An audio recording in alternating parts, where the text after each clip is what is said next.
So guys, good morning, good morning. Ayan po tayo guys. Itong babae na to guys, baling naglilinis po siya doon sa mga kakilala niya nga guys, dito sa amin. So may nakita po siya guys na mga coins nga nakakalat lang doon sa kwarto na nilinisan niya. So ang ginawa niya guys, kasi nakakalat lang, ayun, hinihingi niya. Buti naman sa sawing palad naman, pumayag naman yung mga tao na nilinisan niya.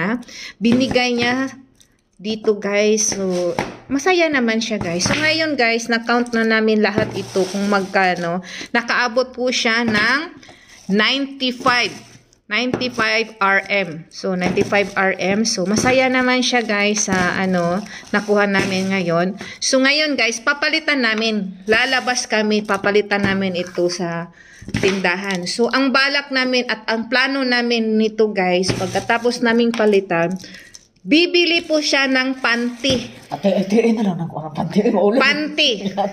Oo, panty guys. Oo. Mahiya pa daw siya guys. So na binanggit natin yung panty. So ayan po siya guys. O, di ba? Kung sino man yung mga diyan, share lang po tayo ha. Oo. Totoo po yun guys, tawa-tawa lang kami pero nakaabot na po kami ng 95, magkano na to sa Pinas? 25 na, nasa ko 900 ka pin. Oh, 900. Okay na guys, so tayo na. Labas na kami guys. Abangan natin kung anong klaseng panty ang bibilihin namin.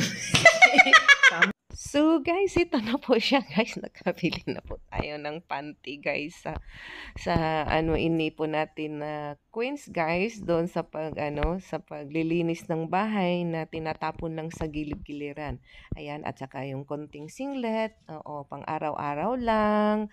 O, di ba? Huwag nating itapon o sayangin yung mga mga coins lang guys, kundi ipunin natin. O, 'di ba? Papalitan natin. So makabili pa tayo, guys. Yung naipon namin kahapon is 95 ringgit. So yan lang po, guys. Thank you for watching. Panty for more. Mama.